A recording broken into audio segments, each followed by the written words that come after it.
Welcome viewers, আমি কালো আত্মা চলে আসলাম আরও একটি নতুন এপিসোড নিয়ে। আজকের এপিসোডে আপনাদের সাথে আমি দুইটি ভয়ঙ্কর ঘটনা শেয়ার করব। এই ঘটনাগুলো পাঠিয়েছেন, তার নাম হচ্ছে রাহাত। তো আমি সরাসরি ঘটনায় চলে যেতে চাই। আশা করি পুরোটা সময় জুড়ে থাকবেন, তাহলে হয়তো বুঝতে পারবেন যে আসলে ঘটনাগুলো কতটা ভয়ঙ্কর। তো প্রথম যেই ঘটনাটা শেয়ার করব, এই ঘটনাটা ছিল রাহাতের বাবার সাথেই ঘটা। তো এই ঘটনাটা ঘটেছিল 2007 সালে ডিসেম্বরের 2 তারিখে। তখন মোটামুটি গরম ছিল। আর আপনারা আরেকটা জিনিস জেনে থাকবেন যে গ্রামের মধ্যে কিন্তু অনেক লোডশেডিং হয়। আর একবার যদি বিদ্যুৎ যায় 1 ঘন্টার আগে কিন্তু আর আসে না, এরকম একটা অবস্থা। বিদ্যুৎ থাকার চাইতে চলেই যায় বেশিরভাগ বেশিরভাগ সময়তে লোডশেডিং থাকে। তো তাদের যে বাড়িটা ছিল, বাড়ির বর্ণনাটা ছিল এরকম যে তাদের যে বাড়িটা 4 রাস্তার মোড়ের একটা বাড়ি, এবং তার বাড়ির সামনে ছিল একটা পুকুর, এবং পেছন দিকটা ছিল সব ক্ষেত, ফসলি জমি, এবং এক পাশে ছিল অনেক বাঁশঝাড়, আর আরেক পাশে ছিল আরেকটা পুকুর। তো তাদের বাড়ির সামনে যে পুকুরটা ছিল, ওই পুকুরটা অনেক পুরাতন একটা পুকুর। ওই পুকুরটা হচ্ছে যে তার দাদার আমল থেকে, এমনকি তার বড় বাবার আমল থেকে, এরকম সময় থেকে আসছে। আর ওই পাশে যে পুকুরটা, ওইটা ইদানিং তারা পরবর্তীতে করছেন। তো ওই পুকুরটাতে পুকুরটার চারপাশে ছিল যে অনেকগুলা গাছ, আম গাছ, এবং সেই আম গাছগুলোর নিচে একটা মাচা পাতা ছিল। মাচা বলতে যেমন গ্রামে দেখবেন যে মাচার মতো পাতা থাকে, সেখানে অনেক মানুষ বসে, বিশ্রাম নেয় এরকম। তখন সেই বাবা সেই মাচার উপরে যে বসেন, তখন রাত প্রায় 12টার মতো হবে। বিদ্যুৎ চলে গেছে, গরমের কারণে তিনি হাঁটতে হাঁটতে এখানে এসে বসেন। তো বসে তার হাতে একটা ফোন ছিল, সেই ফোনে তিনি গান শুনতে থাকেন, অল্প সাউন্ড দিয়ে গান শুনতে থাকেন, এবং নিজেও আস্তে আস্তে গুনগুন করে গাইতেছিলেন। ঠিক তখনই তার মনে হইতাছে যে কোথা থেকে যেন একটা শব্দ আসতেছে, কিন্তু শব্দটা কিসের তিনি স্পষ্ট বুঝতে পারতেছিলেন না। তখন তিনি গানটা স্টপ করেন। তো গানটা স্টপ করে তিনি যখন আশেপাশে তাকান, তিনি তখন আর কিছু দেখতে পান না বা কোনো কিছু শুনতে পান না। তো তিনি আবার ওইরকমই সেই মোবাইলের মধ্যে গান ছেড়ে আবারও গাইতেছিলেন আর শুনতেছিলেন। ঠিক তখনই তিনি সেই শব্দটা আবারও পান, কিন্তু এবার একটু স্পষ্ট তিনি শব্দটা শুনতে পান, যে শব্দটা একটা কান্নার শব্দ ছিল। তখন তিনি আশেপাশটা খুঁজতে থাকেন যে আসলে কিসের শব্দ হইতাছে, এদিক সেদিক একটু তাকাইতে থাকেন। আর যেহেতু তাদের বাড়ি ওইটা, তাদের ভয় পাওয়ার তো কোনো কারণ নাই, নিজের বাড়িতে। আর সবসময় তিনি ওইখানে থাকেন এবং তিনি অভ্যস্ত। তো পরবর্তীতে তিনি গানটা স্টপ করে আবার যখন খুঁজতে যান, তখন দেখেন যে সেই শব্দটা আর আসছে না। তো আবারও তিনি সেই মোবাইলের মধ্যে গান ছেড়ে আবারও শুনতেছিলেন। তখনও তিনি কান্নার শব্দটা আরেকটু জোরে পান, এবার একদম স্পষ্ট তিনি পান।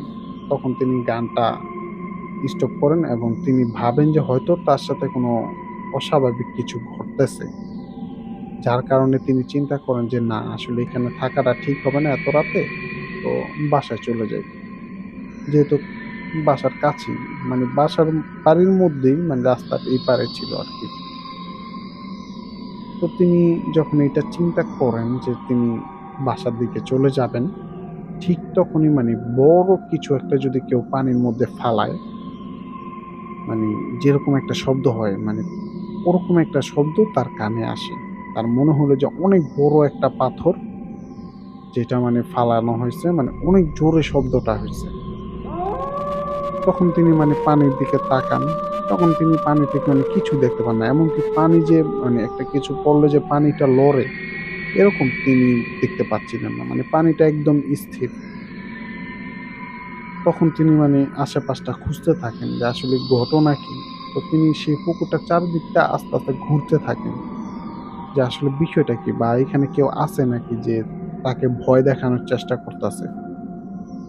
তো তিনি এরকম খুঁজতে থাকেন। তো খুঁজে তিনি একটা পর্যায়ে কিছুই পান না। তিনি আবারও সেই মাচাটার কাছে এসে দাঁড়ান। তো তিনি ভাবেন যে, "নাহ, আর দরকার নাই, এবার বাসায় যাওয়া যাক।"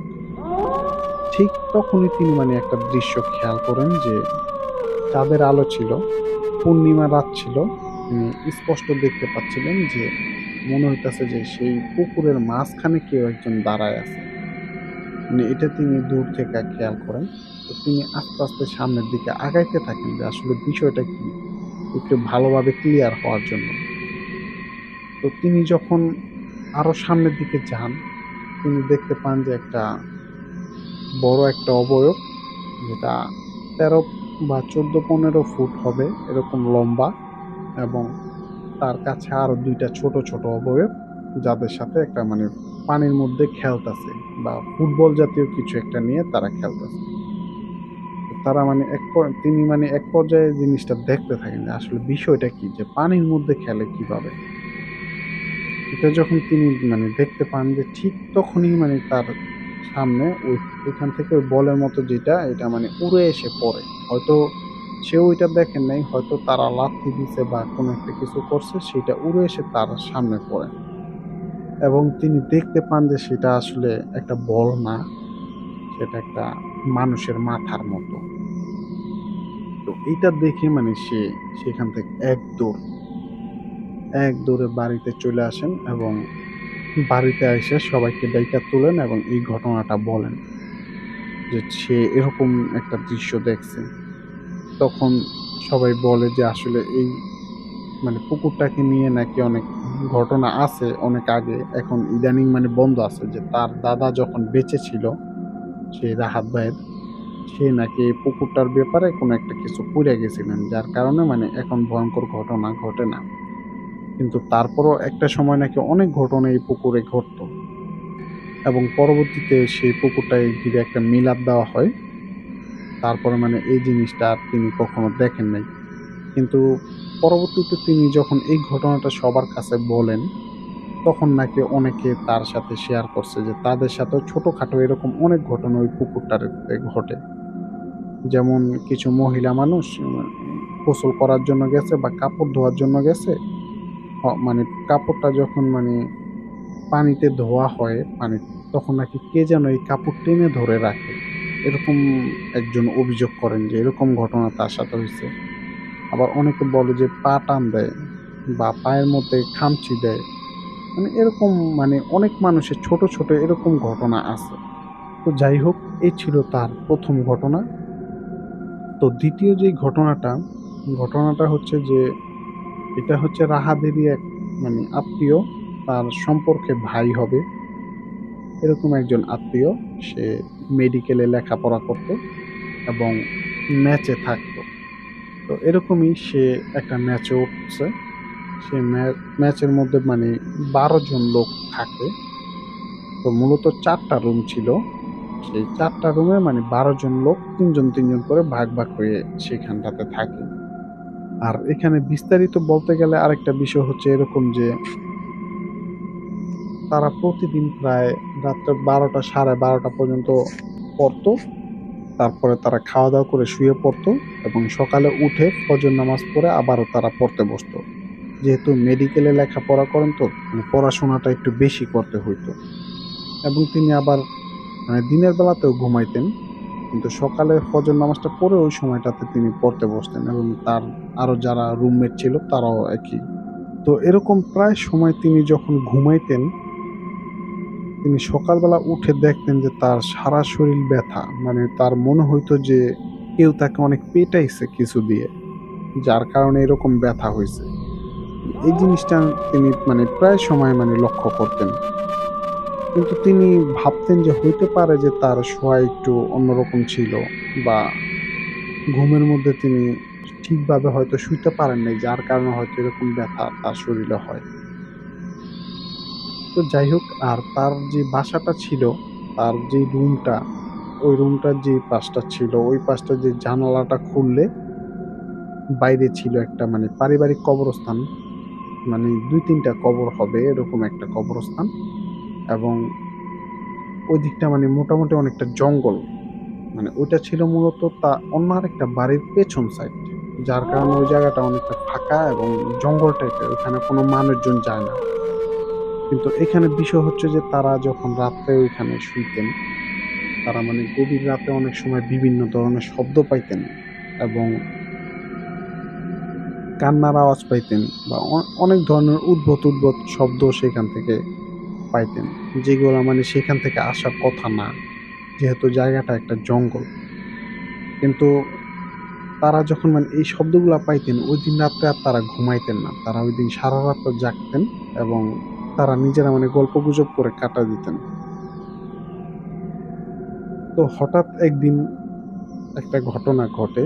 সেটা হচ্ছে যে সেই রাহাত ভাইয়ের যে ভাই ছিল, তার যে আরো রুমমেট ২ জন ছিল, তারা বাড়িতে যান কোনো কারণে।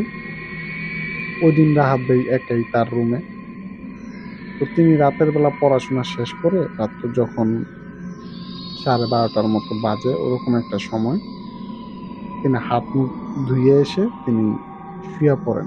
শুয়ে তিনি দরজাটা বন্ধ করেন নাই, দরজাটা খোলা। শুধু লাইট অফ করে শুয়ে পড়েন। আর যেহেতু তাদের বাড়িটা ছিল এরকম যে নিচে কেচি গেট ছিল, নিচে সবসময় দারোয়ান থাকতো। যার কারণে মানি তেমন বেশি একটা সমস্যা হইতো না দরজা খুলে ঘুমাইলেও, বা এরকমও কোনো ভয় নাই যে চোর ডাকাতের কোনো সমস্যা সেখানে ছিল না। তাই তিনি দরজাটা খুলেই সেখানে শুয়ে পড়েন। তো তিনি যখন মানে তার চোখে হয়তো ঘুম আসবে এরকম একটা সময় তার মনে হইতাছে কেউ একজন মানে তার রুমের মধ্যে আসলো হেঁটে। তিনি স্পষ্ট পায়ের শব্দ পাইতেছিলেন। তো এসে তার মনে হইতাছে যে তার রুমটার মধ্যে ঘোরাঘুরি করতাছে।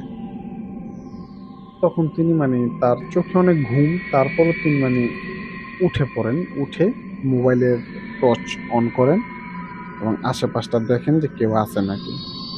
তো তিনি আসলে মানে কাউকেই দেখতে পান না, এবং তিনি শুধু এতটুকু দেখতে পান যে তার দরজাটা একটু নড়তাছে। মানে মনে হইলো যে এইমাত্র কেউ যদি ঢুকে বা ঘর থেকে বের হয়, দরজাটা যে ঠিক যতটুকু পরিমাণ লড়ে, ঠিক ওই পরিমাণ লড়তাছে দরজাটা। তাই তিনি এটা দেখে কতক্ষণ মানে এদিক সেদিক তাকান, বইসা থাকেন। পরে তিনি ভাবলেন হইতে পারে যে পাশের রুমের কেউ, সে একা এইজন্য হয়তো দুষ্টামি করতে আসছে বা ভয় দেখানোর জন্য আসছে। তো এই বিষয়টা সে চিন্তা করে তিনি আবারও সেই টর্চটা অফ করে সে আবারও শুয়ে পড়ে, ঘুমানোর চেষ্টা করে। কিন্তু হঠাৎ করে তার ঘুমটা ভেঙে যায়, এবং ঘুমটা ভেঙে তার মানে ঘুমটা ভাঙার কারণটা ছিল এরকম যে তার মনে হইতাছে যে তার বুকের উপরে কেউ একজন বসে আছে। তো এরকমই সে যখন তাকায় তিনি দেখতে পান যে একটা অবয়ব তার বুকের উপরে বসে আছে। তার চেহারা খুবই বীভৎস এবং চুলগুলা বড়, দাঁতগুলা বড়। এটা দেখে মানে তিনি খুবই ভয় পেয়ে যান, এবং সেই অবয়বটা মানে তার গলা চেপে ধরে, এবং সে অনেক ধস্তাধস্তি করতেছে যে তার কাছ থেকে বাঁচার জন্য, এবং দোয়া পড়ার চেষ্টা করতেছিল। কিন্তু ওই সময়টাতে তিনি অনেক ধস্তাধস্তির পরে হঠাৎ করে মানে সে অবয়বটা মানে ভ্যানিশ হয়ে যায়, এবং তার মনে হইতাছে যে সে নিজের হাত দিয়ে নিজের গলা চেপা ধইরা রাখছে। এখন তিনি মানে চিন্তা করেন যে এটা কি তার স্বপ্ন ছিল কিনা। তো পরের দিন সকালে তিনি দেখতে পান যে তার গলার মধ্যে মানে অনেকগুলা মাটি লেগে আছে, এবং তার মানে বুকের উপরে যে ওই অবয়বটা বসছিল তারও মানে অনেক চিহ্ন সেখানে বোঝা যাচ্ছিল, এরকম একটা অবস্থা। মানে তিনি তখন ১ম এ ভাবতে চাইছিলেন যে হইতে পারে যে এটা তার স্বপ্ন ছিল। কিন্তু আসলে তিনি এই মানে প্রমাণগুলা দেখার পরে তিনি বুঝতে পারলেন যে না, তার সাথে সত্যি একটা ভয়ংকর ঘটনা ঘটে গেছে কালকে রাত্রে। হয়তো সে বেঁচে গেছে। তো পরবর্তীতে সে নিজেও বাড়িতে চলে যায়, এবং বাড়ি থেকে তিনি কবিরাজ দেখান। কবিরাজ তাকে তাবিজ দেয়, এবং বলে যে সে কোনো একটা কারণে হইতে পারে তোমার উপরে মানে খুবই রাগান্বিত, তাই সে তোমার সাথে এরকম করছে।